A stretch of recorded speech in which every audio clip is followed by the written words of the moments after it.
90 বছরে বুড়ো, 90 বছরে বুড়ো নাকের মধ্যে পাইপ দিয়ে সেলাইন খাওয়াচ্ছে, শুয়ে শুয়ে আস্তাগফিরুল্লাহ, আমি আর কোনোদিন জিনা করব না। আল্লাহ কা কেন করব না? কাজে না, এর মধ্যে দিয়ে পাইপ ধুয়ে দিছে। তুমি কোন বয়সে তওবা করলে? যে সময় তোমার এনার্জি সব শেষ। কতক্ষণ এনার্জি থাকতে, এ যুবক, মাগুরার পান্নামদুলি, নিজনামদুলি মাগুরার যুবকরা, যাদের এখন জেনা করার এনার্জি আছে, চুরি করার শক্তি আছে, ডাকাতি করার ক্ষমতা আছে, এবা গাজা ফেন্সিডিল খাওয়ার ক্ষমতা আছে, এই বয়সে যদি তওবা করো, তাহলে তুমি এই বয়সে তওবা করা। আল্লাহ, আল্লাহু আকবার। বুজুর্গানে দিন বলেন, দরজওয়ানি তওবা করদান শিবায়ে পয়গম্বরিস, দরজওয়ানি তওবা করদান শিবায়ে পয়গম্বরিস, ওয়াক্ত পীরি গুরগে জালেম মি শাবাত পরহেজগার। বুড়ো হয়ে গেলে সুন্দরবনের রয়্যাল বেঙ্গল টাইগার সেও তওবা করে। বুড়ো রয়্যাল বেঙ্গল টাইগার দেখেন না আপনারা? তো দেখেন, আমি দেখছি। শরণখোলা গেছি মাহফিলি, তো বললাম যে 2 দিন মাহফিল, দিনের বেলা যখন আসি সুন্দরবনের একটু ভিতরে যাব। ওকে বিশাল সাহস। আমার তো কইছি ভিতরে যাব, ওরা খুশিতে আমার নিয়ে যাবে। আমার তো 1:30টা বাসিয়ে শুরু হয়ে গেছে। দোয়া কালাম পড়িয়া ওগুলাকে শরীর বন্ধ দিয়ে কলমে আগে 5-6 জন, পিছনে 5-6 জন, ডানি ভাবে 2-3 জন থাকবি। বাগে থাবা দিলি তোকে খাবে, পরে যদি বাইসে থাকে আমারে খাবে। আমি আগেও যাবো না, পাশেও যাবো না। এই বুঝলিয়া রওনা দিচ্ছি সব কজন নিয়ে, 15-20 জন নিয়ে সুন্দরবনে যাব। এর আগে একটা নদী আছে, ছোট্ট নদী। ওই নদীর উপরে একটা বাঁশের চার দিয়া, চার কয়তো চার, বাঁশের চার দিয়া, এই চারের গোড়ায় দেখি মুরব্বী একটা বসা, বাঘ, বিশাল বাঘ, নড়ে চড়ে না।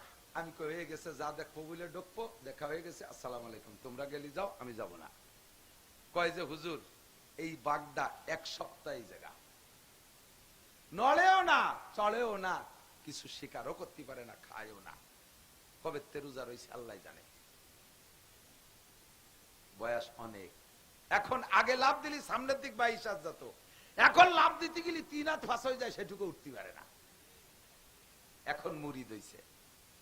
এই মুরিদের কোনো ভ্যালু নাই, এখন মুরিদ হওয়া লাগছে। সিংহের মতো শক্তি সাহস সব হয়ে গেছে গত, কোন মতে আজ বেঁচে আছি ভাই খাকশিয়ালের মতো। কতক্ষণ বুড়োগে অবস্থা। তাই এখন আবু জাহেল কন্ট্রাক্টে আটকে গেছে না, কালেমা পড়তে হবে। তো হুজুর বলেন, চাচা যান, কুল লা ইলাহা ইল্লাল্লাহ পড়েন, পড়েন। আপনার তো কথা ছিল আমি চাঁদ ভাঙতে পারলে আপনি কলেমা পড়বেন, তো চাঁদ ভেঙে দেখাইছি। তা আবু জাহেল কয় যে, ভাতিজা কি চান ভাঙলো নাকি মাঝখানে মেয়া গাইছে দাঁড়ালো বুঝতে পারতেছি না। কত বড় কবিস। তাহলে তুমি কখন কলেমা পড়বা, আর কি বিশ্বাস লাগবে?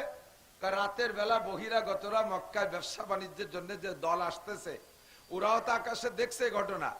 যদি সত্যি তুমি চাঁদ টুকরা করে থাকো, তাহলে সকালবেলা ওরা রিপোর্ট দেবে, ওদের রিপোর্টের পর আমি রেজাল্ট দেব। আচ্ছা ঠিক আছে, হোক। এর আগেও আর একটা দাবি করছে, চাঁদ যদি আকাশে 2 খণ্ড করতেই পারো, তাহলে চাঁদ 2 খণ্ডকে তুমি নামাইতেও পারো। চাচা এত বড় চাঁদ মক্কায় নামালি তো মক্কা মাটির তলে ডেবি চলে যাবে। তাহলে বুঝছি তুমি নবী না, তাহলে এটুকু করে দেখাতে হবে। জিবরিল বললেন শুধু ইশারা করেন, পানশাক্কাল কামার, কোরআন শরীফের আয়াতের শব্দ আছে, নবী পাকের আঙ্গুলের ইশারায় চাঁদ দ্বিখণ্ডিত। হুজুর এভাবে হাত দিয়ে ইশারা দিলেন, আর 2 টুকরা চাঁদ জমিনের উপরে আইসা জাবালে আবি কুবায়েস আর জাবালে কাইকুয়ান, মক্কা হেরেম শরীফের পাশেই 2টা পাহাড়, 2 পাহাড়ের উপরে 2 টুকরা পড়ে গেছে। যেমন সাইজ হওয়া দরকার ওই সাইজ করে এসে পড়ছে। 2 চাঁদের মাঝখান দিয়ে ফাঁকা, ওই পাশের পাহাড়গুলো দেখা যাচ্ছে। হুজুর বলেন, চাচা এবার বলো লা ইলাহা ইল্লাল্লাহ মুহাম্মাদুর রাসূলুল্লাহ কও। কয় তাও কব সকালে, এখন হবে না। পথিকদের কাছে শুনে নেই। নবী আলাইহিস সালাম যে বিছানায় শুয়ে পড়ছেন, ওই খবিশটা রাত্রে আর ঘুমাই নেই, ও রাত ভর এই আগন্তদের অপেক্ষায় আছে। ফজরের সময় যারা মক্কায় পৌঁছে গেছে, এদের কাছে ওই আবু জাহেল যাইয়া জিজ্ঞেস করতে চাই, তোমরা রাত্রে আকাশে কিছু দেখছো? কয় যে হ্যাঁ, আমরা তো চলতি পথে একবার থেমেই গেছি যে সম্ভবত কিয়ামত হবে।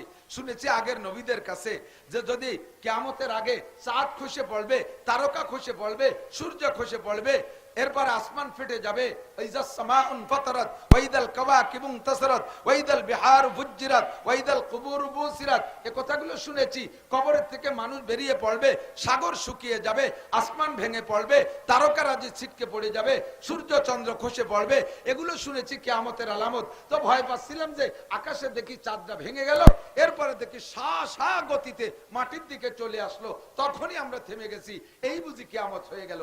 কিছুক্ষণ পরে দেখি আবার সা গতিতে চাঁদ দুই টুকরা আকাশে গিয়ে সুন্দর করে মিশে গেল। একটু কন্যা সুবহানাল্লাহ। তাহলে আমার নবী যা নবীর কাছে যা দাবি করেছে, ও যতটুকু দাবি করেছে তার চেয়ে বেশি দেখাইতেছে না। তাহলে আবু জাহেল এবার কলেমা পড়বে, হুজুর এসে বলছে চাচা যান কি রেজাল্ট কি? কয় বাবা সবই ঠিক আছে, কিন্তু আমার আজকে একটা পাক্কা ইয়াকিন হলো, এতদিন মনে হতো যে তুমি ছোট মোটো কোন টুটকা জাদুকার, আজকে পূর্ণ বিশ্বাস যে তুমি বিশ্বের শ্রেষ্ঠ জাদুকার।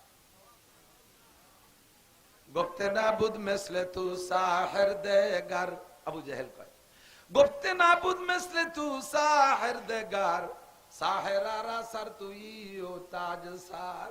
বাতিজা আমি এতদিন মনে করতাম ছোট জাদুকর, মাটির উপরে জাদু করতে পারো, মানুষের উপরে জাদু করে তোমার দলে নিতে পারো।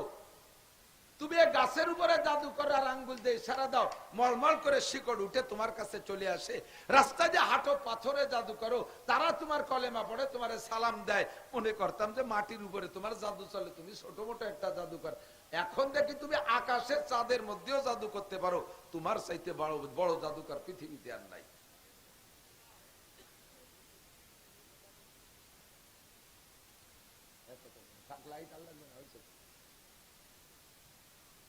আল্লাহ কেমন লাগে কন্ত, যতটুক দাবি করছে তার চেয়ে পাইয়ে গেল বেশি। কলেমা পড়া উচিত না?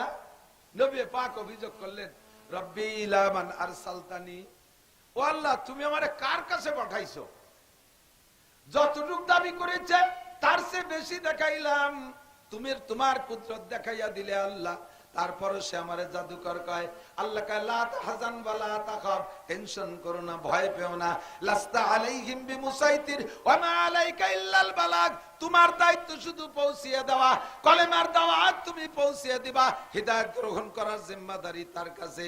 মাই ইন্নাকা লা তাহদি মান আহবাবতা, তুমি যাকে পছন্দ করো তাকে তুমি হিদায়াত দিবা, এই ক্ষমতা তোমার হাতে না।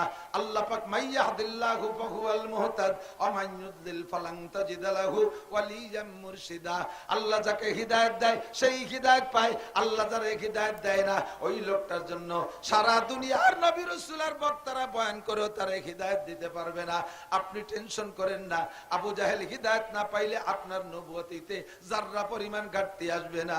খতামাল্লাহু আলা কুলুবিহিম ওয়ালা সামঈহিম ওয়ালা আবসারিহিম গিশাওয়া, ওর অন্তরে মোহর লাগাই দিয়েছি, চোখের সামনে পর্দা ফেলাই দিয়েছি, কানের সামনে পার্টিশন লাগাই দিয়েছি, হক দেখেও দেখবে না, হক বুঝেও বুঝবে না, হকরে শুনেও শুনবে না।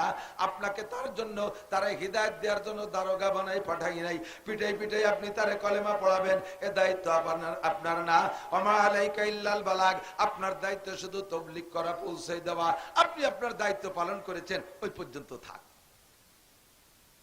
আল্লাহ সাহাবায়ে কিরাম এরকম বহুত ঘটনা দেখছে, দেখে হুজুরকে বলতেছে, হুজুর আমরা তো এই জাতীয় আজীব আজীব ঘটনা দেখা আপনাকে নবী বলে স্বীকার করেছি, বিশ্বাস করেছি, আপনার কথায় আল্লাহকে চিনেছি। আমার দিক অর্ধেক তাকানো যায় না, নিজেরা দাঁড়ায় দেখতে হবে যে আমার কি ভালো লাগে, তাই আরবিটাকেও ভালো লাগে। ও লাইট লাগবে না তো,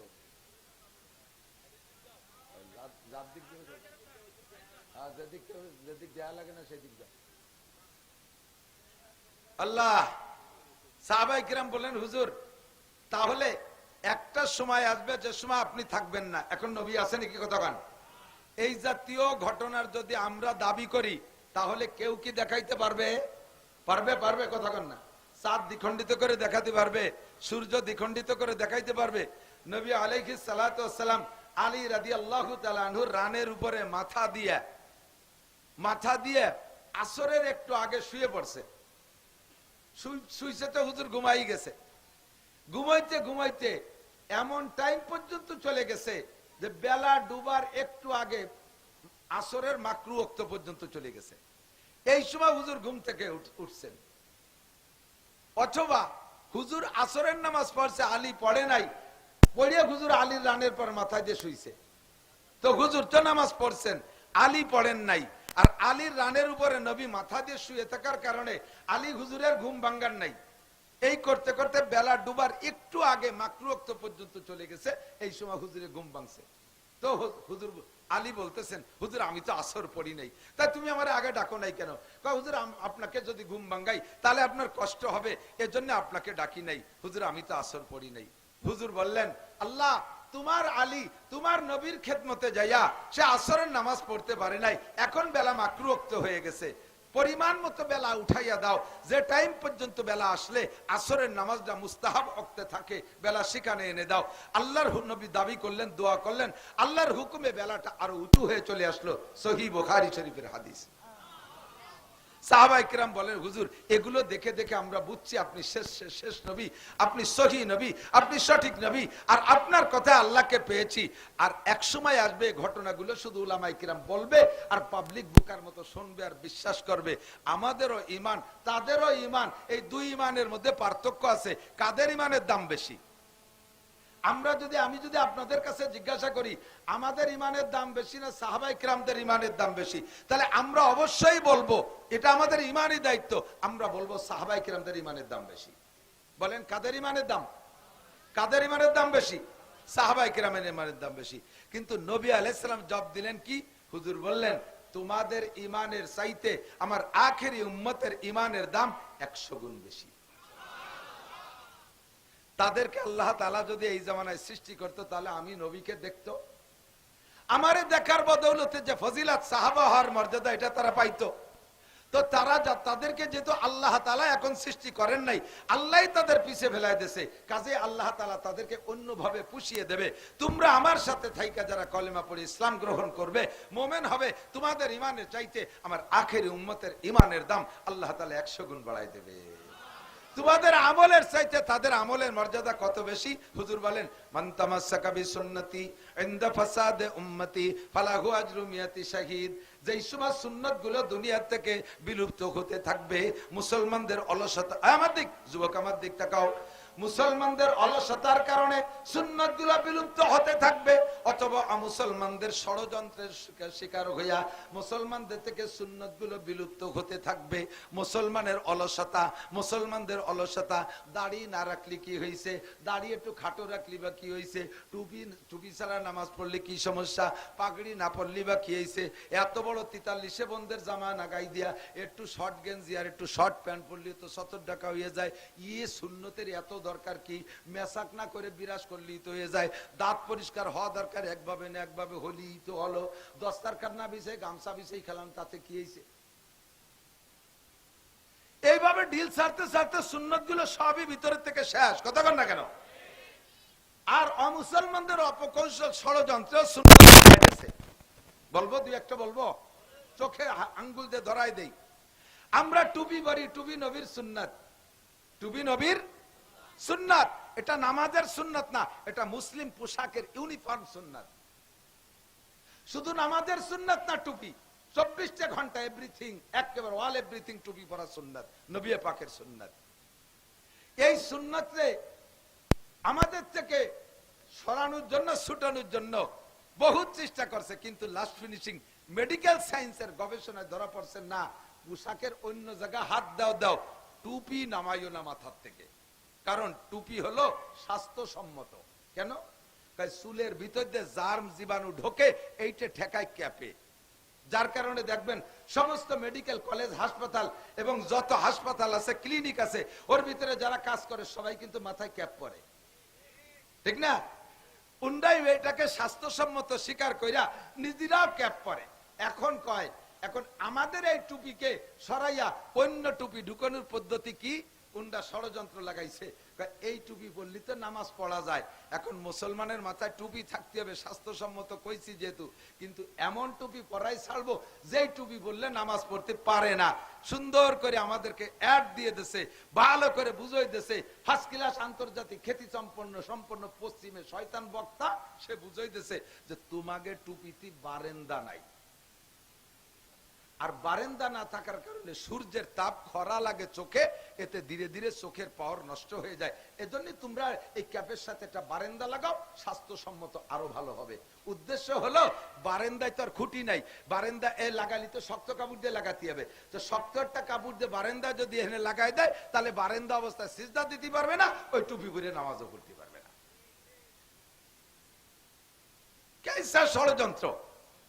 একটা সুন্নাত মেসওয়াক, এদিক তাকান, মেসওয়াক আছে পকেটে? কয়জনের পকেটে মেসওয়াক আছে? পকেট খুঁজলে মোবাইল নাই কার পকেটে? এত বড় মোবাইল, একটা কম্পিউটার ল্যাপটপের মতো মোবাইল প্যান্টের পাশার পিছন পাশে পকেটের মধ্যে ঠাইচিয়ে গুজে ঢুয়ে তুইছে। এত বড় সিগারেট ব্যানসনের প্যাকেট, তা তোমার পকেটে জায়গা পায়, মোবাইলে জায়গা পায়। তোমার পকেটের ভিতরে গাঁজা জায়গা পায়, ইয়াবা জায়গা পায়, ফেন্সিডিল জায়গা পায়, হিরোইন জায়গা পায়, অনেক কিছু তোমার পকেটে জায়গা পায়। অথচ পকেটে একটা মেসওয়াক রাখতে ডিস্টার্ব হয়, ইংরেজিতে মশলাকা ডিস্টার্ব হয়। মেসওয়াক, মেসওয়াকের লাভ শোনেন, বলবো। রেগুলার যারা মেসওয়াক করবে ওদের শারীরিক স্বাস্থ্যসম্মত স্বাস্থ্যগত দিক দিয়ে লাভ হলো, মেডিকেল সায়েন্সের আবিষ্কার, তিক্ত গাছের ডাল দিয়ে যদি কাঁচা ডাল দিয়ে রেগুলার মেসওয়াক করে তাহলে 1 নম্বরে দাঁত ভালো থাকে, 2 নম্বরে চোখের পাওয়ার বাড়ে, এগুলো শারীরিক লাভ, 3 নম্বরে হজমি শক্তি বাড়ে, 4 নম্বরে যৌন ক্ষমতা বৃদ্ধি পায়, 5 নম্বরে রেগুলার যদি তিক্ত গাছের ডাল দিয়ে মেসওয়াক করে তাহলে তার ডায়াবেটিস হওয়ার সম্ভাবনা কম থাকে। কথা বোঝেন? এ হলো আমার শারীরিক লাভ। এবার আমার উকরবি লাভ, পরলৌকিক লাভ কি? যুবকরা খেয়াল করো, আমার এই মেসওয়াকের দ্বারা আখিরাতের লাভ কি? 1 নম্বর লাভ, 5 ওয়াক্ত যারা অজুতে মেসওয়াক করে অজু বানাইয়া নামাজ পড়বে, যেই ওয়াক্তের অজুতে মেসওয়াক করে অজু বানায় নামাজ পড়বে, 1 ওয়াক্তের বিনিময়ে তাকে 70 ওয়াক্ত নামাজের সওয়াব দেওয়া হবে। পড়বেন 1 ওয়াক্ত ঈশা, আপনার আমলনামায় 70 ওয়াক্ত ঈশা লিখে দেওয়া হবে। সুবহানাল্লাহর জুত ভালো পেলাম না। আল্লাহ কয়টা আর একটু ভালো রে কও। আল্লাহ 2 নম্বর লাভ, এদিক 2 নম্বর লাভ হলো যারা রেগুলার অজুতে মেসওয়াক করে অজু বানাবে তাদের আমল তাদের মরণকালে কলেমা নসিব হবেই হবে। লাভ কি? নবী পাক বলেন, মান কানা আখিরু কালামিহি লা ইলাহা ইল্লাল্লাহ ফাদাখালাল জান্নাহ, যেই লোকটার জীবনের শেষ কালেমা হবে লা ইলাহা ইল্লাল্লাহ ফাদাখালাল জান্নাহ, ওই লোকটা যেন জান্নাতে চলিয়াই গেল। ও জান্নাতে যাবে তা না, ফাদাখালাল জান্নাহ, ও যেন জান্নাতে চলিয়াই গেল, ওর কোনো বাধা নাই। 3 নম্বর লাভ আমার দিক তাকান, রেগুলার যারা ওযুতে মেসওয়াক করে ওই লোকটা মরণের পরে তার জানাজার নামাজে 70,000 ফেরেশতা হাজির হয়। আমাকে এই বিশাল লাভ থেকে বঞ্চিত করার জন্য সুকৌশলে কয় কি মেসওয়াক, তোমরা তো আশাইল বাগান কয় নাকি, আশাইল বাগান কি কয়, আশাইল বাগান দিয়ে তো বানাও, ওতে শিয়ালে পেশাব করতে পারে, কুত্তো পেশাব করতে পারে, ওর মধ্যে জার্ম জীবাণু থাকে, করোনা মাহায় থাকতে পারে, ওর মধ্যে যাইও না, দাঁতের ক্ষতি হবে ইত্যাদি ইত্যাদি ভয় দিয়ে, তাই দাঁত মাজবো কি দিয়ে, আমরা বিরাজ বানাই দিচ্ছি, গমের তৈরি পেপসোডেন্ট দিয়ে বিরাজ ফায়ার করবা, এইভাবে দাঁত সাফ হয়ে যাবে, ভিতরে সব নষ্ট হয়ে যাবে, সাফ সুতরা পরিষ্কার হয়ে যাবে। এমন সুন্দর করে একজাক্ট ডানা কাটা পরি সুন্দরী মাইয়ে দিয়ে টেলিভিশনের ভিতরে ক্লোজ আপ করে যে ভ্যাকসি মারে, যুবকরা সব শীতকায় তৈরি পড়ে যায়, সকালবেলা যাইয়া পেপসোডেন্ট আর বিরাজ কিনে নিয়ে আসে, জীবনে কোনোদিন মেসওয়াকের খবর নেয় না। এমন সুন্দর করে দাজ্জালি ফিতনায় আমাদের ভিতরে বিরাজ ঢুকে দিছে যে প্রত্যেকটা মুসলমান এখন মেসওয়াক চেনেই না। কথা বলেন ঠিক কি ঠিক না? পুরুষরা একটু ব্যবহার করলো, যারা তবলিগি গেছে, মহিলাদের বাড়ি কয়জনের কাছে মেসওয়াক কাছে খুঁজে দেন দি। এইভাবে সুকৌশলে সুন্নত বিতাড়িত করে দিচ্ছে। আল্লাহু আকবার। এই আল্লাহর নবী সাহাবায়ে কিরামদেরকে বলেন, তোমরা যারা আমার সামনে আসো, তোমরা আসো অনুকূল পরিবেশে, কি পরিবেশ?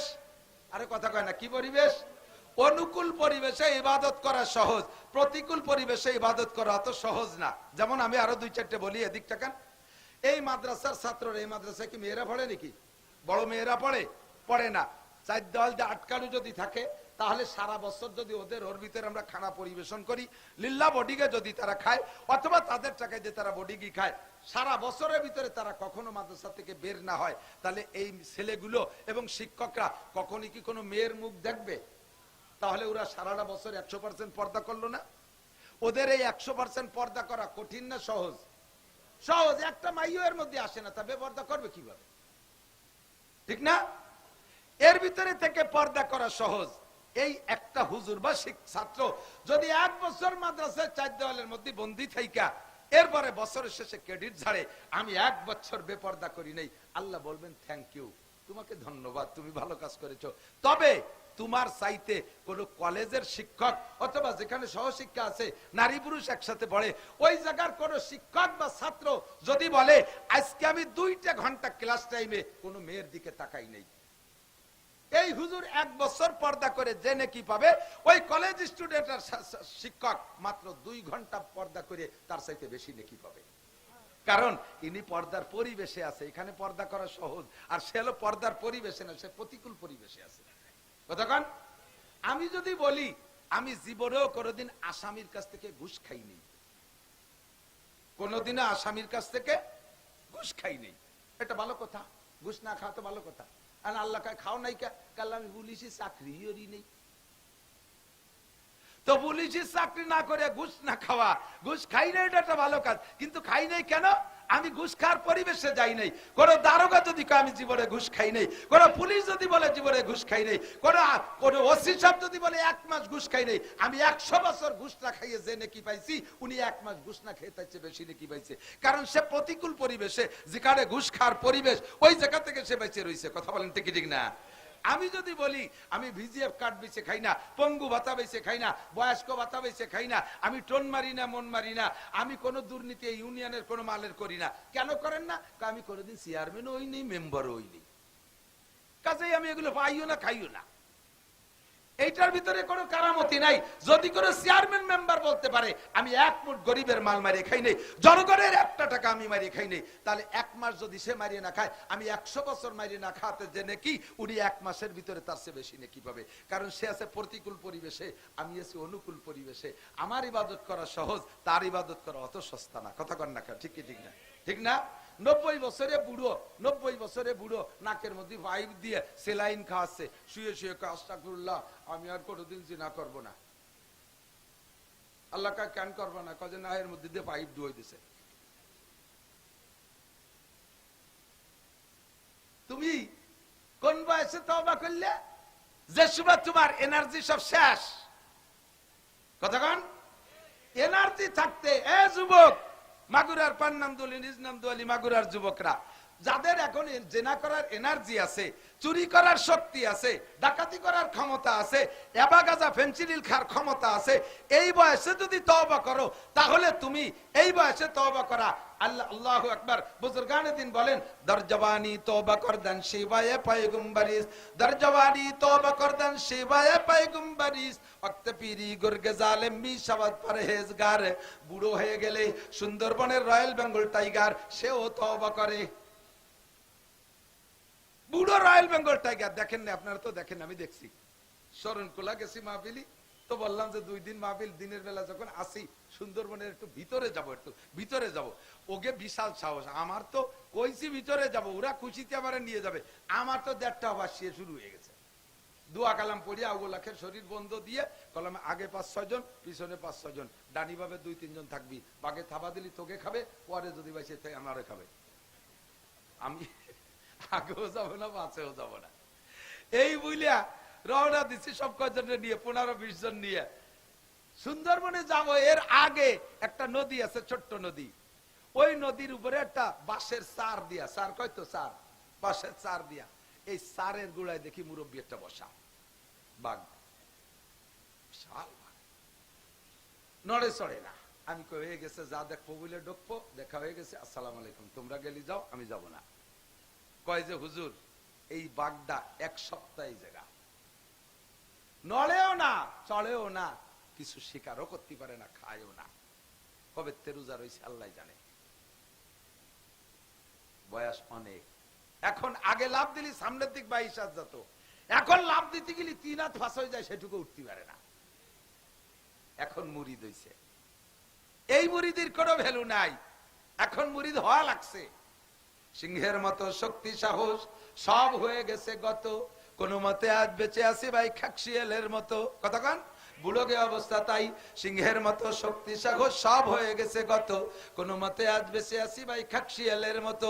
80-90 বছরে বুড়ো যে গুনাহ থেকে তওবা করুক, ওই তওবার অত গুরুত্ব না, কারণ এখন তার গুনাহ করার এনার্জি নাই। উনার এখন ইবাদতের অনুকূল পরিবেশে চলে আসছে, তওবা করার অনুকূল পরিবেশে চলে আসছে। এই বয়সে তওবা করলে যেই নাকি যেই সম্মান, আমার 16, 18, 20, 22, 25, 30 বছরের যুবকরা যদি তওবা করে, এই 90 বছরে বুড়োর তওবার চাইতে আল্লাহর কাছে তার তওবার দাম অনেক বেশি। অনুকূল পরিবেশে ইবাদত করার চাইতে প্রতিকূল পরিবেশে ইবাদত করলে নেকি বেশি। তাই নবী বলেন আমার সঙ্গে তাইকা, এ যুবক আমার দিক তাকাও, হুজুর বলেন আমার সাহাবায়ে কিরাম তোমরা আছো অনুকূল পরিবেশে, আর আমার আখেরি জামানার উম্মত থাকবে প্রতিকূল পরিবেশে। আমার সাথে থাইকা আমার চেহারা দেখলে তোমরা দুর্বল, আমার কথা শুনলে তোমরা দুর্বল, আমার মুজিজা দেখলে তোমরা দুর্বল, আমার বয়ানে তোমরা গলা কাটায় দিতে সক্ষম, আমার বয়ানে তোমরা গলা কাটায় দিতে যতটা সহজ, আরে একটা সময় আসবে উম্মত হাতের নখ কাটা অত সহজ হবে না। হাতের নখ কাটা সুন্নাত, এই সুন্নাতটা আমল করা তার কঠিন হবে। এক শ্রেণীর নারী আর পুরুষ, যুবক যুবতী এই শুয়োরের মতো এরকম লম্বা লম্বা নখ রাখে, দেখছেন না? এই শুয়োরের নখ কাটতে বলিয়েন কি কয়, আল্লাহু আকবার। পুলা পান্ডে এমন ভাবে এমন নোংরা আদর্শে আমরা তৈরি করে ফেলাইছি। সেদিন আমার চোখের সামনে 5 বছরের একটা পুলা, তার মা তারে চুল কাটাইতে আনছে, দড়িয়ে বাঁধতেছে, চুল কাটাইতেছে। ও চুল কাটানোর ভিতরে একটু চুল খাটো হয়ে গেছে বেশি, এই যে কান্না শুরু হচ্ছে, ওর মারে আমার চুল লম্বা দিতে হবে। তুই কেন এত খাটো হলি আমার চুল লম্বা না দিলে জায়গাতে যাবো না। শেষে আমরা উপস্থিত সবাই মিলে তার ওই চুলের প্রশংসা করছি। ওর মা ওরে আলাদা করে 500 টাকা দিয়েছে, তারপরে বাড়ি গেছে। এমন আদর্শে তৈরি হয়েছে, চলচ্চিত্রের নায়ক নায়িকাদেরকে দেখে টেলিভিশন, ফেসবুক, ইউটিউবের ভিতরে এই বান্দরে চুল লাগে দেখতে দেখতে ওই চুলের মহব্বত এমন ভাবে ঢুকছে, 5 বছরে চুলাও পোলাও চুল খাটো করতে চায় না। নখটা এমন ভাবে বানাইছে শুয়োরে নখ, কার্তিক অলিভারা কেমন তার কলজে কাটে যায়। নবী পাক বলে আমার সাথে থাইকা উহুদ বদর খন্দকে যাইয়া গলা কাটাই দিয়া যত সহজ, এক সময় আসবে হাতের নখ কাটা অত সহজ না। ওই সময় এই নখ কাটলে তাকে 100 শহীদের সওয়াব দেওয়া হবে। কন্যা সুবহানাল্লাহ। নখ কাটলে তাকে 100 শহীদের সওয়াব দান করা হবে। সুবহানাল্লাহ বিহামদি। ও দোস্ত, যে কথা বলতে চাইছি সেটা হলো আবহাওয়া যদি অনুকূল হইতো চলে যায় জায়গা মতো, আমি যে আয়াত পড়ছি তার সামনে 2-4টে কথা বলবো। আবহাওয়া যদি অনুকূল হইতো, এ মাগুরার থেকে অনেক ফোন গেছে আমার কাছে, হুজুর কি সত্যি পান্নানদুলি আসবেন? বলে হ্যাঁ, আমার স্বভাব, আমি দাওয়াত রাখলে আল্লাহ আমাকে যতক্ষণ বাঁচায় রাখে, কর্তৃপক্ষ ফেরত না দিলি, প্রাকৃতিক দুর্যোগে মারাত্মক ভাবে না ঠেকাইলে, আর সরকার বাহাদুর যদি নিষেধ না করে, তাহলে আমি যাই। কাজেই ইনশাআল্লাহ এখনো রেডি আছি, আসবো। আপনাদের ওদিক বৃষ্টি কম নামছে, আমাদের ওদিক নামছে ধুমসা নামা। সে বৃষ্টি মুড়ি ছাতি নিয়ে রওনা দিছি ওয়াদা ঠিক রাখার জন্য। আবহাওয়া ভালো হলে এই আগান বাগান সব ভরে যেত মানুষে। একটু সিটে সিটে বৃষ্টি পাইছে, এমনি বলে না, এমনি ছাই, আরো পাইছে দক্ষিণে বাতাস, ওরছে জম্মের ওড়া। কাজেই এর ভিতরে আমরা প্রতিকূল উপেক্ষা করে আসতে পারছি। আমার বিশ্বাস অনুকূল পরিবেশে থাকলে আজকের মাহফিলে যে পরিমাণ নেকি পাইতাম, আল্লাহ তাআলা তার চেয়ে অনেক বেশি নেকি আমাদেরকে দান করবে। আল্লাহ আমাদের নসিব করে, জোরে বলেন আমিন। ফাঁকে ফাঁকে ভূমিকার ভিতর দিয়ে যে কথাগুলো বলছি, এই কথাগুলোর পর আল্লাহ আমল করা তৌফিক দান করুন, বলেন আমিন। তাহলে মেসকটাকে আমল করা যাবে? কতক্ষণ যাবে? যদি আপনি মেসাকের এগেনস্টে 1 কোটি টাকা দিয়ে বিরাস কিনছেন, যদি পাওয়া যায় আর কি, 1 কোটি টাকা দামের বিরাস পাওয়া যায়, 1 কোটি টাকা দিয়ে বিরাস কিনছেন, লাখখানিক টাকা দিয়ে পেস্ট কিনছেন, আর বিশ্ব সুন্দরী কোন একটা মহিলারে দিয়ে আপনি দাঁত মাজাচ্ছেন, বাদ দিলাম উল্টো দিক, কোন পীর সাবরে দিয়ে আপনি বিরাস দিয়ে দাঁত মাজাইছেন, হুজুর আপনি বড় পীর, আমার দাঁতে একটা বসাই দিয়ে দেন, যাতে কিয়ামতে আল্লাহরে প্রতিবারই যে আল্লাহ অমুক পীর সাহেব আমার মুখের মধ্যে হাত দিয়েছে, এই মুখে কিভাবে জাহান্নামে দিবা, আমার এক দাদা আছে খুব রসিক, উনি কয় বাড়ি, আমাকে ওদিক ছোট বাইরে বাড়ি কয়, ঠিক আছে নাকি, কয় বাড়ি আমি কোন হুজুরে কিছু খাওয়াই না, সুযোগ পালি আমি হুজুরকে কাছ থেকে খাই। বুঝেন নাই? আমি কোনোদিনও কোনো হুজুরে কিছু খাওয়াই না, সুযোগ পালি হুজুরকে কাছ থেকে খাই। আমি কই আপনি কিভাবে নেকি কামাই করবেন? না না, নেকি হোক আর না হোক এর মধ্যে আমার একটা ইনকাম আছে। কি ইনকাম? কয় যে হুজুরকে কামাই হালাল, আমি যদি কোনো হুজুরির কাছে কিছু খাতি পারি তাহলে হালাল তো আমার পেটে ঢুকলো, কিয়ামতে কব যে আল্লাহ এই হুজুরকে হালাল খাবার আমার পেটে, এই পেটে কিভাবে দোজখে দিবা? এই জন্য যে কোনো কৌশলে হুজুরকে কাছ থেকে কিছু খাওয়ার চেষ্টা করি। আর হুজুরকে খাওয়াই না কে? আমার তার মধ্যে সন্দেহ আছে কোন হুজুরে খাই আর বিপদে ফেলাবো। আল্লাহ যদি সেই টাকার বদৌলতে হুজুরে ধরে যে এই হুজুর তোর পেটের মধ্যে হারাম টাকা কে, সে সময় তো ওই হুজুর আমারও বিপদে ফেলাবে, নিজেও বিপদে পড়বে। কাজে আমি হুজুরকে খাওয়াই না, পারলে সুযোগ মতো খাই। পীর সাহেব ডাকিয়ে নিয়েছেন, হুজুর 1 কোটি টাকার বিরাজ, 1 লাখ টাকার পেস্ট, আপনি একটু আমার দাঁতটা মাইজে দেন, আমি কিয়ামতে কব যে হুজুরির হাত আমার মুখে আছে, এই মুখে দোজখে দিতে পারবেন না। তবুও এই 1 কোটি টাকার বিরাজ আর 1 লাখ টাকার পেস্টে আর পীর সাহেবের মাজনে আপনাকে একটা নেকিও দান করবে না, একটা নেকিও দেওয়া হবে না। গাছের একটা সাধারণ ডাল ভাঙ্গিয়া আপনি একটু সুন্নতি তরিকায় মেসওয়াক করবেন, আল্লাহ পাক আপনাকে 100 শহীদের সওয়াব দান করবে। যুবক, তোমার পকেটের ভিতরে কত কিছু আছে, যার যার পকেট সেই সেই ইনকোয়ারি করো। আমি খুঁজতে যাচ্ছি না, যার যার পকেটের খবর তার তার জানা আছে। হয়তো খুঁজতে গেলে দুটি আবার বড়ি পাইয়ে গেলাম, লজ্জা পাইয়ে বসতে করে, আমি একটা তালাশ করতে যাচ্ছি না। কিন্তু প্রত্যেকের মুড়াইয়া পকেটে রাখা যাবে না। তুমি পেশাব করে ঢিলা ব্যবহার করো, যদি না করো তাহলে তোমার অবস্থা কি? আমার দিক তাকান।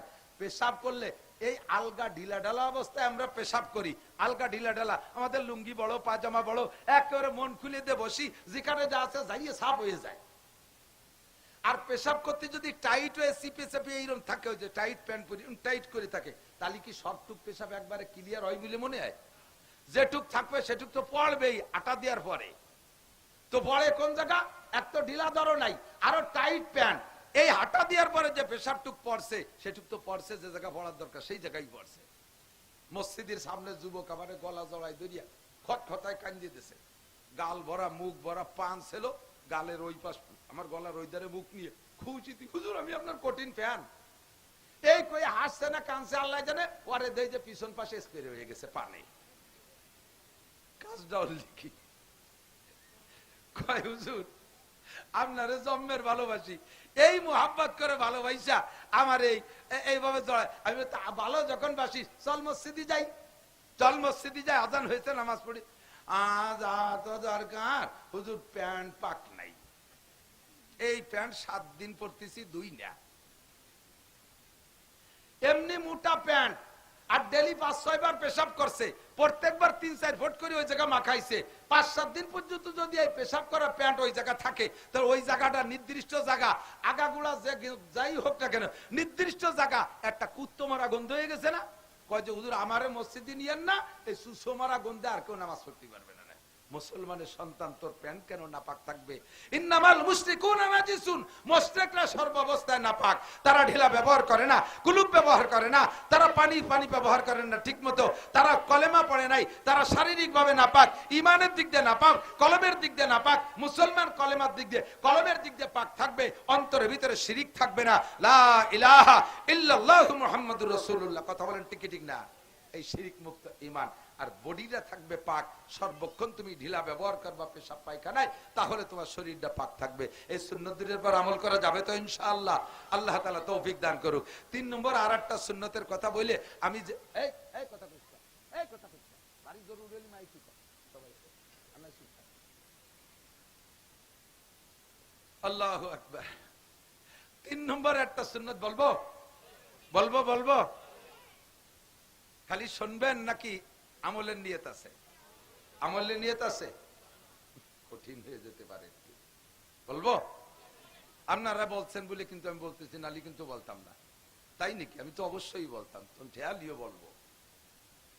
দাড়ির সুন্নাত। কিসের সুন্নাত? মুসলিম শিয়ার, এটা মুসলিম শিয়ার। আল্লাহ পাক বলেন ওয়ামান ইউআযযিম শাআইরাল্লাহি ফাইন্নাহা মিন তাকওয়াল কুলুব। যারা শিয়ারে ইসলামকে সম্মান করে তারা মুত্তাকিন। তারা কি? মুত্তাকিন। মুত্তাকিন হলে লাভ কি? আল্লাহ তাও কয় ইন্নালিল মুত্তাকিনা ইনদা রাব্বিহিম জান্নাতিন নাঈম। তুমি মুত্তাকিন হতে পারো নাকি? দেখো টাইনি টুনিয়া, মুত্তাকিন হতে পারলে বিশাল নিয়ামত ভরপুর জান্নাত তোমাকে দিয়ে দেওয়া হবে মুত্তাকিন হতে পারলে। তাহলে মুত্তাকিন হওয়ার জন্য শর্ত কি? যারা খেয়াল করেন, শিয়ারে ইসলামকে সম্মান করা। আমার সাথে একটু এইভাবে বাংলাই কন, শিয়ারে ইসলামকে সম্মান করা। শিয়ারে ইসলাম মানে ইসলামের নিদর্শন। ইসলামের নিদর্শন মানে যা দেখলে ইসলামের কথা মনে পড়ে, আল্লাহর কথা মনে পড়ে। যেই দাড়ি দেখলে আল্লাহর কথা মনে পড়ে, ওই দাড়ি শিয়ারে ইসলাম। বোঝে নাই? এলাকায় মসজিদ দেখলে কি বোঝা যাবে? এই এলাকায় খালি হিন্দু। কি বোঝা যাবে? মুসলমান। মসজিদ দেখলে কার কথা মনে পড়ে? মাদ্রাসা দেখলে কার কথা মনে পড়ে? আল্লাহ আল্লাহ রসুলের কথা মনে পড়ে। কতক্ষণ ঠিক না?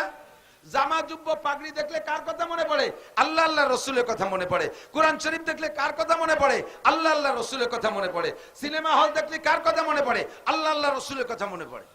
হ্যাঁ, শয়তানের কথা মনে পড়ে। ঠিক না? স্কুল কলেজ ইউনিভার্সিটি দেখলে আল্লাহ আল্লাহ রসুলের কথা মনে পড়ে। কতক্ষণ মনে পড়ে? মন্দির দেখলে কি আল্লাহ আল্লাহ রসুলের কথা মনে পড়ে? যা দেখলে আল্লাহ আল্লাহ রসুলের কথা মনে পড়ে তার নাম হলো শিয়ারে ইসলাম। আর এই শিয়ারে ইসলামকে যারা সম্মান করে, শ্রদ্ধা করে, আমলে আনে, মোহাব্বত করে, তাদেরকে নবী পাক বলেন, আল্লাহ পাক বলেন তারা মুত্তাকিন। আর মুত্তাকিনদের জন্য বিশাল নিয়ামত ভরপুর জান্নাত। বলেন না সুবহানাল্লাহ। তাহলে শিয়ারে ইসলাম আমার দিক। দাড়ি আর দাড়ি আর মোস মুসলমানেরও আছে, হিন্দুকে আছে, আছে না? তো হিন্দু সাধুরা যে দাড়ি রাখে, সেই দাড়ির সাথে কি রাখে? মোষ।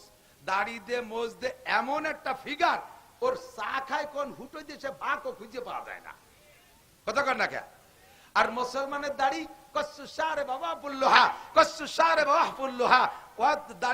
দাড়িরে ছেড়ে দাও, মোসরে কেটে দাও, এমন কাটো মোসরে হাত্তা ইউরা বিয়াজুল জাল, যাতে চামড়ার সাদা দেখা যায়। আর দাড়িরে কতটুকু রাখবা? ছেড়েই দেবা, ও কাটবাই না কোনোদিন। যদি একান্ত বেশি লম্বা হয়ে যায়, জটমট দরিদার ভয় থাকে, তাহলে এক মুঠ আন্দাজের এভাবে ধরে এই নিচে টুক কেটে দাও। চার মাযহাবের চাইরে ইমাম, কওমি মাদ্রাসার হুজুর বলেন, আলিয়া মাদ্রাসার হুজুর বলেন, আরে সরমুনায়ের দল বলেন, তাবলীগওয়ালা বলেন, জামাত ইসলাম বলেন, যারা আমরা মাযহাব মানি, সবাই মিলে আমরা চারটে মাযহাবকে সহি মানি। 1 নম্বরে হানাফি, 2 নম্বরে শাফি, 3 নম্বরে মালিকি, 4 নম্বরে হাম্বলি। 4 মাযহাব না? কথা বলেন। 4 মাযহাব সহি। 4 মাযহাব কি? এই 4 মাযহাবের 4 ইমাম বলেছেন, এক মুঠের আগে যদি কেউ দাড়ি সাইটে কাইটে ফেলে, ওই দাড়ি না। ওই দাড়ি নুচ্ছ দাড়ি। কি দাড়ি? লুচ্ছ দাড়ি। এক মুঠের আগে যদি ইমাম দাড়ি কাইটা সাইটে ফেলে, ওই ইমামের পিছনে নামাজ পড়া মাকরুহে তাহরিমি। আহসানুল ফতোয়া 3য় খণ্ড বাবুল ইমামাত, প্রত্যেকটা ফতোয়ার কিতাবে লেখছে, এক মুঠের আগে যদি ইমাম দাড়ি কাইটে সাইটে খাটো করে রাখে, তাহলে ওই ইমামের পিছনে নামাজ পড়বেন না। আপনার এত সুন্দর নামাজটা কেন আপনি নষ্ট করবেন? ইমামের যদি এই দোষ হয়, মুসল্লিরা একটু খাটো করে কাটলি তাকে গুনাহ হবে না? হবে না? মেসি কাটিং দাড়ি, বগলও যাটুক দাড়িও সেটুক, খেজুনি দাড়ি। এই পরিমাণ দাড়িরে যদি সুন্নত মনে করে, ওই লোকটার ঈমান নষ্ট হয়ে যাবে। কারণ কি? সে যা সুন্নত না তার সুন্নত সাব্যস্ত করলে একে বলা হয় মুনকারে সুন্নাত, একে বলা হয় তাহরিফে সুন্নাত, তাবদীলে সুন্নাত। তাবদীল আর তাহরিফ আর তাগায়ুরে সুন্নাত, সুন্নত পরিবর্তন করে দেওয়া, এটা বেঈমানির লক্ষণ। এটা নবী পাকের হুকুমকে অস্বীকার করা মানে নবী পাককে অস্বীকার করা। ভালো করে মনে রাখবেন, মসজিদের ইমাম যদি চুল দাড়ি পাইকে সাদা হয়ে গেছে, তাতে যদি কালো কলব লাগায়, কি কলব? কালো কলব লাগায় চুল দাড়িতে, ওই ইমামের পিছনে নামাজ পড়া মাকরুহে তাহরিমি। আহসানুল ফতোয়া বা 3য় খণ্ডের ভিতরে দেখবেন, আল্লাহ বাবুল ইমামাতের মধ্যে কি কলব? মেহেদি লাগাইতে পারেন, ডাইরেক্ট মেহেদি, অথবা মেহেদি কালার লাল কলব লাগাইতে পারেন, তাহলে সুন্নত হবে। নবী পাকের 19টা চুল দাড়িতে 19টে পাক ছিল, এই 19টে যখন মেহেদি লাগাইতেন, সাদা মাথায় তো লাগাইলে কালোটাই তো টের পাওয়া যায় না, সাদাটা যখন লাল হইতো, তখন সাহাবায়ে কিরাম বলতেন যে এই কালো দাড়ির ভিতরে লাল দাড়ি কটা এমন দেখা যাইতো, একটা একটা করে গুনিয়ে ফেলানো যাইতো। আর হুজুর বলতেন, ইহুদ নাসারাদের সাথে তোমরা বিরোধিতা করো, কি দিয়ে? চুল দাড়ির ভিতরে লাল মেহেদি লাগাইয়া। মেহেদি লাগাইয়া তাদের সাথে বিরোধিতা করো, তাহলে মেহেদি লাগানো সুন্নাত। পুরুষরা চুল দাড়িতে লাগাবে, তবে হাতে পায়ে লাগাইতে পারবে না। নকে যদি ইমাম সাহেব, নকে হাতে পায়ের নকে যদি ইমাম সাহেব মেহেদি লাগাইয়া নামাজ পড়াইতে ইমামতি করে, তার ইমামতি করা মাকরুহে তাহরিমি। মুসল্লিরা পুরুষরা হাতে পায়ে লাগাইলে মাকরুহে তাহরিমি, তবে মহিলারা হাতে এবং পায়ে মেহেদি লাগানো সুন্নাত। হুজুর বলছেন লাগাইতে। এক মহিলা কয়, হুজুর যেই মেহেদি আল্লাহ নবী দাড়িতে লাগাইছে, মাথায় লাগাইছে, সেই মেহেদি আপনি পায়ে লাগাতে বললেন, বাম হাতে লাগাতে বললেন, এটা মনে আপনার ভালো করে তাহকিক নাই, আপনি দেখে এসেন। আমার ফোন দেয়, এই মশলা শুনতে মাঝে মাঝে ফোন দেয় বিটিরাও। তা আমি বললাম, নবী পাক বলছে যে হাতে পায়ে লাগাতেই পারবা। কয়েছে না, আপনার জানা নাই, হতেও নবী বলতেই পারে না। যেই মেহেদি হুজুর চুল দাড়িতে লাগাইছে, সেই মেহেদি আমি বাম হাতে লাগাবো, এরপরে পানি খরচ করবো, যাবে কোথায়? এই হাতটা গেল কোথায়? মেহেদি গেল কোথায়? আমি না, তা তো ঠিকই, ভালো কথাই কইছে। একজন রাস্তা দিয়ে হাঁটতেছি, একসাথে দুইজন যাইতেছি, এর মধ্যে রাস্তায় যে ছাগল বান্ধা দেন না, ছাগলের খুঁটো গাড়ে ওই পাশে রাস্তা টপকায়, ছাগল ওই পাশে যে ঘাস খায় না, তো এই একসাথে যাচ্ছি, এর মধ্যে রাস্তার উপর দিয়ে ছাগলের দড়ি। ওই লোক, আমি তো ডিঙ্গে চলে গেছি, উনি সেই ঘুরিয়ে ছাগলের নিচে যে খেজুরি কাটা বাবরার কাটার মধ্যে দিয়ে ঘুরিয়ে ওই পাশে যাই। আবার কয়, হুজুর আপনি আলেম, আপনি আশেক রাসূল, আল্লাহ নবীর মোহাব্বত আপনার অন্তরে আছে? কি কি ক্ষতি হচ্ছে কি? কয় যে আল্লাহর নবী যে ছাগলের দড়ি ঘাড়ে করে ঘুরছে, সেই দড়ি আপনি ডিঙ্গেলেন।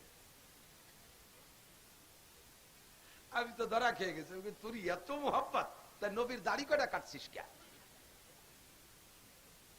এই দাড়ি কাটছিস কে? ধরা পড়ে গেছে না? শেষে কয়, আহা বোঝেন না হুজুর, যেই দাড়ি আল্লাহর নবীর মুখে রাখছে, ওই দাড়ি আমার মুখে শোভা পায়? আল্লাহর নবীর মুখে দাড়ি তোর মুখে শোভা পায় না, তাহলে তোর মুখে জুতোর বাড়ি শোভা পায়। কথা বল না, শয়তানি হতে জায়গা পাও না। বললাম নবী পাক মাথায় আর দাড়িতে মেহেদি লাগাইছে, এই মেহেদি আপনি মহিলা হাতে পায়ে লাগাবেন না। কেন লাগাবেন না? নবী তো অর্ডার করছে। আপনি যদি ওই মহব্বতে না লাগান, তাহলে আসেন এবার, আমার নবী মাথায় আর দাড়িতে, চুলে এবং দাড়িতে খুব তেল লাগাইতেন, খুব তেল লাগাইতেন, মাথায় লাগাইতেন, দাড়িতেও লাগাইতেন। সেই তেল কি আমরা শুধু মাথায় আর দাড়িতে লাগাই, না আরো মেলা জায়গা লাগাই? যতদূর হাতে নাগল পাই সেদূর লাগাই না। তা সে সময় কও না কে? কয় যে হুজুর না, তা তো ঠিকই কইছেন। তাহলে ঠিক তোমরা ফয়সালা দাতা তোমরা না, কুরআন হাদিস দেইখা গুছাই গাছাই প্লেটে করে এনে দিয়ে গেলাম, এটার পর আমল করো। যেটা সুন্নাত সেটাকে সুন্নতের জায়গায় আমল করবা, বেশি বুদ্ধি খাটাতে যাওয়ার দরকার নাই। কথা কোন ঠিক না? আমাদেরকে সৃষ্টি করেছেন কে? আমরা সৃষ্টি জগতের সবচাইতে সেরা, ঠিক না? মানুষ সবচেয়ে, যুবক আমার দিক তাকাও, হিন্দু বলেন, বুদ্ধ বলেন, খ্রিস্টান বলেন, মুসলমান বলেন, হাস্তিক বলেন, নাস্তিক বলেন, মুরতাদ বলেন, বেঈমান বলেন, কাফের বলেন, মুশরিক বলেন, ইহুদি বলেন, নাসারা বলেন, যাই বলেন, যত জাতি বলেন, যার নাম মানুষ, সে সূর্যের চাইতেও দামি, চন্দ্রের চাইতেও দামি, আসমানের চাইতেও দামি, জমিনের চাইতেও দামি, সারা দুনিয়া সবকিছুর চাইতে সে দামি। এবার তার এই দামটাকে ধরে রাখার জন্য সামান্য একটু মেহনত করতে হবে। যদি এই মেহনতটুক করে, তাহলে সে কাবা ঘরের চাইতেও দামি। আর যদি এইটুক না করে, আল্লাহ পাক বলেন সুম্মা রাদাদনাহু আসফালা সাফিলিন, তুমি সবচাইতে নিকৃষ্ট। উলাইকা কাল আনআমি বাল হুম আদাল্লু, এগুলো চতুষ্পদ জন্তুর চাইতেও খারাপ। আল্লাহু আকবার। তো দোস্ত, আমরা একটু শুকর আদায় করি। সমস্ত সৃষ্টির ভিতরে আল্লাহ তাআলা আমাদেরকে সর্বশ্রেষ্ঠ করে বানাইছে, বলি না আলহামদুলিল্লাহ। আরো শুকর আদায় করতে পারবেন। হাতি যত বড় হোক, আল্লাহ হাদ্দে বানাই নেই। হরিণ যত সুন্দর দেখা যাক, আল্লাহ হাদ্দে বানাই নেই। ময়ূর এত সুন্দর দেখায়, আল্লাহ তারে হাদ্দে বানাই নেই। অত্যন্ত সুদর্শন পাখি দেখা যায় মাঝে মাঝে, এই পাখির একটাও আল্লাহ হাদ্দে বানাই নেই। এমনকি জিনকে আল্লাহ হাদ্দে বানাই নেই, এমনকি ফেরেশতাদেরকে আল্লাহ হাদ্দে বানাই নেই। আল্লাহ তাআলা চাঁদটাও হাদ্দে বানাই নেই, সূর্যটাও হাদ্দে বানাই নেই। আল্লাহ আসমানটা হাদ্দে বানাই নেই, জমিনটা হাদ্দে বানাই নেই। আল্লাহর কাবা ঘর আল্লাহ নিজ হাদ্দে বানাই নেই, বাইতুল মুকাদ্দাস আল্লাহ নিজ হাদ্দে বানাই নেই। এগুলো সব বানাইছে ফেরেশতা দিয়ে। শুধুমাত্র 5টা জিনিস হাদ্দে বানাইছে, তার মধ্যে আল্লাহ তাআলা মানুষকে বানাইছে নিজ হাত দিয়ে। তাহলে মানুষ অবশ্যই ঠিক না? আল্লাহ পাক রব্বুল আলামিন এই দামি মানুষটারে বানাইলেন কি দিয়ে? বানাইছে কি? যুবক, মাগুরা যুবক আমার দিক তাকাও, এই দামি মানুষটারে আল্লাহ হীরা কাঞ্চন দিয়ে বানাতো, তাহলে এদিক খেয়াল করেন, যদি হীরা কাঞ্চন দিয়ে বানাতো, তাহলে নকও হীরা কাঞ্চন হতো। যেটুক বাইয়ে যেত ওইটুক কাটিয়ে বেশি পয়সা কামাই রেখে পারতাম। যে মানুষটার আল্লাহ সোনা দিয়ে বানাতো, দামি ঠিক আছে, দামি পদার্থ দিয়ে বানাতো, এই মানুষটা আল্লাহ রূপ দিয়ে বানাইতো, মণিমুক্তা দিয়ে বানাইতো, তা দিয়ে না বানাইয়া আল্লাহ তাআলা মানুষকে বানাইছে কি দিয়া? মানুষকে কবরে দাফন করার সময় আপনি বলে আছেন রেগুলার, মিনহা খলাকনাকুম। কথা কার? আমরা তো নাকেল নকল করি, কথা তো আল্লাহর। আল্লাহ বলেন আমি মাটি দিয়ে তোমাকে বানাইছি, মিনহা খলাকনাকুম, তোমাদেরকে আমি মাটি দিয়ে বানাইছি। প্রত্যেক দিন এই কবরে কত মানুষ দাফন করলেন, এই দোয়াটা আপনি পড়েন। ওই দোয়াটা তো মাইয়েতরে শুনানোর দরকার না, নবী পড়তে বলছেন তাই পড়ি, বাকি ওই সময় পড়ে নিজেকে নিজে ওয়াজ করি, নিজেকে নিজে ওয়াজ করি। আরে আজকে যারা মাটির মধ্যে দাফন করতেছি, আমিও তো তার মতো একজন মানুষ, তারও যেমন মাটি দিয়ে বানানো হয়েছে, আমাকেও কি দিয়ে বানাইছে? মিনহা খলাকনাকুম, তোমারে মাটি দিয়ে বানাইছি, তোমারে সোনাই দিয়ে বানাই নেই, এদিক তোমারে হীরা কাঞ্চন দিয়ে বানাই নেই, মাটি দিয়ে বানাইছি। কেন? মাটির ভিতরে দুইটা গুণ আছে, যে দুইটা গুণ আমার খুব ভালো লাগে। একটা গুণ হলো মাটি ভদ্র, মাটি সভ্য, মাটি ধৈর্যশীল, মাটি আমানতদার। মাটি ভদ্র, মাটি ধৈর্যশীল, মাটি সভ্য, আর একটা হলো মাটি আমানতদার। সভ্যতা ভদ্র, যুবক আমার দিক কথা কয় না, নড়াচড়া রে। সভ্যতা, ভদ্রতা, নম্রতা আল্লাহ তাআলা পছন্দ করে, আর মাটির মধ্যে তাই আছে। এই মাটির উপরে 50 তলা 100 তলা দালান বানান, মাটি কি কোনোদিন কয় না মিয়া তুমি তো 2 মণ বতি পারো না, আমার গাড়ি এত বড় উঠাই দাও কে? কইছে কোনোদিন? মাটিরে কাইটা বিরাট পুকুর বানাইয়া 50 বছর পানি খাইছি, এরপরে ড্রেজার দিয়ে ভরে সেনে 50 তলা দালান উঠে দিছি, কোনোদিনও মাটিতে কলো না মিয়া এইরকম যা খুশি তাই করো, 50 বছর কাটিয়া করে এত বড় বুড়ি বানাই বিল্লিয়া, এরপরে আবার এত বড় বিল্ডিং উঠে দাও, তুমি কয় মন বতি পারো, তোমার গায়ে কয়টা কপ সহ্য হয়? কোনোদিন কইছে? মাঠে হাল চাষ করি, লাঙ্গল দিয়ে চইছে জমিন দিয়ে চৌচির করে ফেলাই, কোনোদিন মাটি ঠিক হলো না মিয়া তোমার গায়ে তো একটু নকের আসল সয় না, আমারই ভাবে ভালো কে? কইছে কোনোদিন? এই সব ধৈর্য মাটির মধ্যে। মাটি কোনোদিন কয় না আর কতকাল তোর পাত তলে থাকবো, আমি একটু মাথায় উঠবো, কইছে কোনোদিন? সে পায়ের নিচেই থাকে, কঠিন ধৈর্যশীল। 2 নম্বরে আমানতদার, মাটিরে একটা ধান দেই, সেই ধানের থেকে একটা গাছ দেয় মাটি, সেই মাটিতে আবার 7টা গাছ দেয়, 7টা গাছের মাথায় 7টা শীষ হয়, ফিকুল্লি সুম্বুলাতিন মিয়াতু হাব্বা, প্রত্যেক শীষের মাথায় 100 করে ধান হয়। একটা ধান মাটিরে দিলে মাটি আমারে 700 ধান দেয়, একটা আমের বীজ মাটিরে দিলে 50 বছর 100 বছর আমারে হাজার হাজার আম দেয়, একটা কাঁঠালের বীজ মাটিরে দিলে মাটি আমারে 100 বছর পর্যন্ত হাজার হাজার কাঁঠাল দেয়, একটা নারকেলের বীজ মাটিরে দিলে মাটি আমারে 50 বছর পর্যন্ত কত নারকেল দেয়। কতক্ষণ ঠিক কি ঠিক না? এই মাটির ভিতরে আমানতদারি আছে, আর এই মাটির মধ্যে ধৈর্য আসে। এই জন্য আমি মানুষ, এই দুটো গুণ আমার খুব ভালো লাগে। এরা অহংকার করে না, মাটিতে অহংকার করে না, তাকাব্বুরি করে না, ফখর করে না, বেয়াদবি করে না, এই দুটো জিনিস আমার ভালো লাগে। এই জন্য মানুষ তোমাদেরকে মাটি দিয়ে বানাইছি, সোনায় দিয়ে বানালি, সোনার মধ্যে অহংকার আছে, রূপর মধ্যে অহংকার আছে, কথা কয় না কেন? হীরা কাঞ্চনের মধ্যে অহংকার আছে, অহংকার আমার ভালো লাগে না। তোমারে যদি সোনায় দিয়ে বানাইতাম, তোমার দাপটে অহংকারে আমি আল্লাহই টিকতে পারতাম না। তোরে মাটি দিয়ে বানাইছি, মিনহা খলাকনাকুম, তোর মধ্যে 2টা গুণ দেখতে চাই। যুবক তোমার মধ্যে 2টা গুণ চাই, কয়টা? 1 নম্বরে ভদ্র হতে হবে, 1 নম্বরে ভদ্র, নম্র, সভ্য, তোমার চাল চলন, উঠা বসা, মোটরসাইকেল চালানো, মুরব্বীদের সাথে সাক্ষাৎ, দেখা হলেই সাইকেল থেকে নেমে পড়বা, আসসালামু আলাইকুম দাদা কেমন আছেন?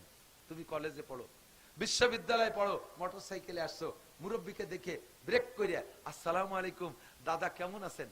তুমি ওয়ালাইকুম আসসালাম, তোমার তো চিনলাম না দাদা, আমার আব্বার নাম হলো আব্দুর রহমান মোল্লা।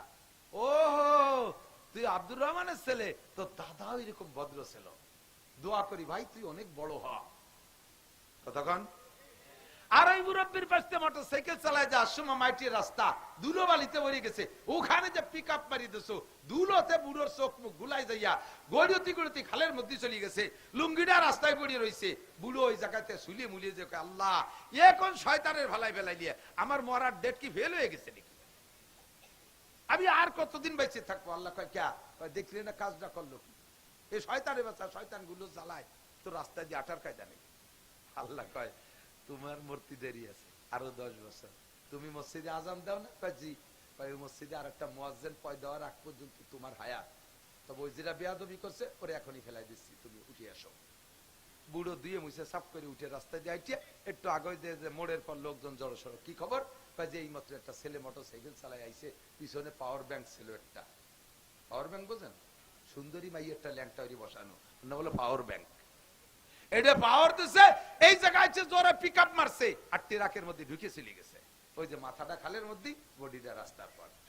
মাত্র 3 মিনিট আগে ওই বুড়োর সাথে বেয়াদবি হয়েছে, বুড়ো আল্লাহর কাছে নালিশ করছে, আল্লাহ জায়গায় ফেলাই দিছে। আল্লাহ তুমি এত তাড়াতাড়ি দোয়া কবুল করো। আল্লাহ কয় এইরকম মজলুমরা ছাড়তে যে দেরি, আর সে আজিমে পৌঁছাইতে দেরি নাই। ও যুবক, ছোট বড় যারাই আছিস, ভদ্র হয়। শোনা, মুরব্বীদেরকে দেখলে সাইকেল স্লো চালাও, মোটর সাইকেল আস্তে চালাও, দেখলে নেমে দাঁড়াও, বিনয়ের সাথে একটা সালাম দাও, আসসালামু আলাইকুম রাহমাতুল্লাহ। তুমি না খলাকনাকুম, কারণ তোমারে বানাইছি মাটি দিয়ে, মাটির যোগ্যতা তোমার মধ্যে নাও, তুমি দামি হবা। তোমার মধ্যে আমানতদারি থাকতে হবে। তোমার কাছে 100 টাকা দিলে তুমি 500 টাকা বানায় দাও, 100 টাকা দিলে 500 টাকা বানায় দাও। তোমার কাছে একটা কথা যদি কেউ বলে, ওইটাকে আমানত করো, ওইটাকে হেফাজত করো, ওইটা তুমি 12 জায়গা ছড়াই দিয়া ওই লোকটাকে অপমান করো না। এই ভদ্রতা, নম্রতা, সভ্যতা, আমানতদারি আল্লাহ তাআলা পছন্দ করে। বিদায় আল্লাহ কয় মিনহা খলাকনাকুম, তোমারে বানাইছি আমি মাটি দিয়ে। কথা কি বুঝছেন? এই গুণগুলো আমাদের অর্জন করা দরকার আছে। যুবক, করবা কথা বলো, সালাম দিবা বিনয়ের সাথে। সালাম দেখি সালামালাইকুম, সুর সালামে সুর তো সেইরকম কেমন যেন থাপ্পড় দেয় বাপ। সালাম আলাইকুম হুজুর, কয় টিপ মারি আইছেন? আমার সাথে সাক্ষাৎ করতেছে। হুজুর কয় টিপ মারি আইছেন? আমার সাথে দেখা করতেছে। এতে কি বুঝছি জানো? তুমিও বিয়াদব, তোমার মাও বিয়াদব, তোর আব্বাও বিয়াদব, তোর পূর্বপুরুষ বিয়াদব, তোর গ্রাম ধরে বিয়াদব। কথাগান ঠিক ঠিক না? তোর কেউ আদব শিক্ষা দেয় নাই। আমি টিপ মারি না কি করি, তাই যে তোর দরকার কি? তুই এসে বলবি আসসালামু আলাইকুম হুজুর, অনেক কষ্ট করে আসছেন, কি খেদমত করতে পারি হুজুর? আসেন, আপনার রিসিপশনে আমরা আসছি হুজুর, ভিতরে বসার জায়গা, কি খেদমত করতে পারি? পানি দেবো হুজুর? আপনি ওয়াশরুমে যাবেন হুজুর? ফ্রেশ হবেন? কি কি লাগবে? তুমি এভাবে বলবা। কয়টি মারি আইছেন? কয় টাকা মারি আইছেন? আর কয় জায়গা যাবেন? দাতালের বেটা দাতাল। টাকা এত টাকা থন কোন ব্যাংকে? ওরে হিসেব দিতে হবে। ও আমার ছেলের বয়সীও না, সে আমার এই কয়। বুঝছি যে তোমার গোষ্ঠী শুদ্ধ শেষ। কতক্ষণ আদবতা জস্তে আজলুৎফে ইলাহি বেনে বরসর বেরো হর জাকে খাহি। আদবতা জস্তে আজলুৎফে ইলাহি বেনে বরসর বেরো হর জাকে খাহি। আদবের টুপি মাথায়, ও যে দেখেন একটা লাইট মারতেছে আদবের ঠেলায়, মাদ্রাসার মসজিদে আদবের ঠেলায় লাইট মারতেছে। আমি এদিকে আদব পড়াই আর ও দেখাচ্ছে ফুকাস মারে। মিনহা খলাকনাকুম, মানুষে বানাইছে মাটি দিয়া। এদিক থেকে অফিহা নুরিদুকুম, আল্লাহ কয় আবার তোমারে মাটির মধ্যে এনেই ছাড়বো। খেয়াল, আরে খেয়াল কর এই কথা কি কইছি কদি তো আর শুনবি না? তা তুই বুঝবি ওই তোর মোবাইল বড়, দেখছেন কিভাবে ফিট করে বুঝবি। তাহলে যে মানুষ যে ভালো স্কুল গুলো তুই কেউ কোনতে শিখবি? অফিহা নুরিদুকুম, এই ওলামাইকের কাছে শুনে দেখেন, আল্লাহ বলেন নাই বানাইছি আমি মাটি দিয়ে, পরে অফিহা তাউদুন, তোমরা আবার একটু আইসো মাটির মধ্যে, আবার একটু আইসো, এ বলে নাই। যদি কয় যে আইসো, তাহলে কি কেউ যাব? আল্লাহ কয় তোমার আশা লাগবে না, নুরিদুকুম, যে যেখানে থাকিস আমি কান ধরে মাটির নিচে এনেই ছাড়বো।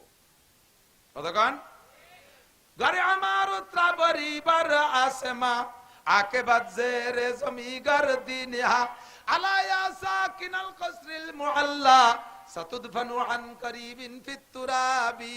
500 তলা দালানের উপর তলায়ও যদি তুমি মরো, তোমাকে রাখা হবে কোথায়? মাটির নিচে। নুরিদুকুম, এই কবরস্থানে এনেই ছাড়বো। আবার এই কবরস্থানে মাটি হয়ে গেছো, তুমি মনে করছো যে বাইসে গেলাম, মাটি তো হয়ে গেছে, আর কোনো জয় ঝামেলা নাই।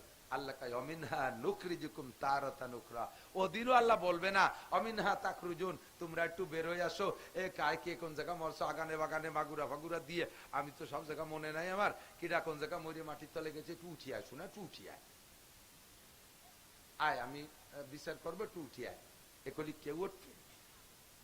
যা কাম করে মরছি, উঠলি খবর আছে। কাজেই উঠা যাবে না। আল্লাহ কয় ও আমি বলবোই না, বলবোই না যে বেরোয় আসো। আমি কই নুখরিজুকুম, বের করেই ছাড়বো। শ্মশানে পুড়াইয়া ছাই বানাই দিছিস, ওর মূলটা আমার হাতে আছে। আরে কোন কবরস্থানে বাঘে খাইছে, সাপে খাইছে, কুমিরি খাইছে, মাটি পানির তলে ডুবে চলে গেছি, সবগুলো আমার কাছে হিসাব আছে। নুখরিজুকুম তারাতান উখরা, আবার এই মাটি থেকে বের করেই ছাড়বো। কথা কন, আল্লাহ তাআলার এই ক্ষমতা আছে না নাই? ও দোস্ত, এই কবরস্থানে কত মানুষ মাটি দিলেন, আর এই দোয়াটা পড়লেন, এই দোয়াটার তর্জমা আপনি খেয়াল করেন নাই। তর্জমা কিন্তু আজকে বলছি। তাহলে আমাকে মাটির থেকে আল্লাহ বানাইছে, দাবি আল্লাহর যা সেটা আমি আল্লাহকে দেব। আবার মাটির মধ্যে আমাকে নিয়ে ছাড়বে, মাটির মধ্যে যাইতে হলে আমাকে রেডি হয়ে যেতে হবে। প্রথম ঘাটি, প্রথম রিমান্ড ঘর আমার জন্য কবরস্থান। ওই জায়গা আমাকে যদি অ্যারেস্ট করে ফেলে, তাহলে কিন্তু আর বাঁচার কায়দা নেই। ও জায়গা বাঁচার উপায় একমাত্র 5 ওয়াক্ত নামাজ। 5 ওয়াক্ত নামাজ, নামাজটা ঠিক করে কবরে যান। আবার কিয়ামতের ময়দানে উঠতেই হবে, আল্লাহ উঠেই ছাড়বে। উঠাইয়া 4টি প্রশ্ন করা হবে। মিন আন উমরিহি ফিমা আফনা, 70-80 বছরের সময় কোথায় লাগাইছো? আন শাবাবি ফিমা আবলা, এ যুবক যুবতী যৌবনকালটা ফেসবুক আর ইউটিউবের পিছনে রাত 2-3 পর্যন্ত এভাবে নষ্ট করছে। শিক্ষা সফরে আকাম কুকাম করিয়ে কলেজের পিছনে দাঁড়ায় দাঁড়ায় ভাও গল্প দিয়ে সময় নষ্ট হচ্ছে। সময়টা কোথায় কাজে লাগাইছি একটু কইয়ে যা। আর 3 নম্বরে আল মালিহি, মাল কোত্থেকে কামাই করছো, কোথায় খরচ করছো, বলে যাও। 4 নম্বরে মাযা আমিলা বিমা আলিমা, মাওলানা নাসির সাহেব সহ উলামায়ে কিরামের কাছ থেকে বহুত কথা জীবনে শুনেছো, শিখেছো, এই কথাগুলোর পর আমল করছো, কট্টু করছো, কইয়ে যাও। আল্লাহ তাআলা আমাদের সকলকে সঠিকভাবে জবাব দিয়ে, বরঞ্চ যেন জবাবের সম্মুখীন হতে না হয়, বিনা হিসাবে পার হতে পারি, বলেন আমিন।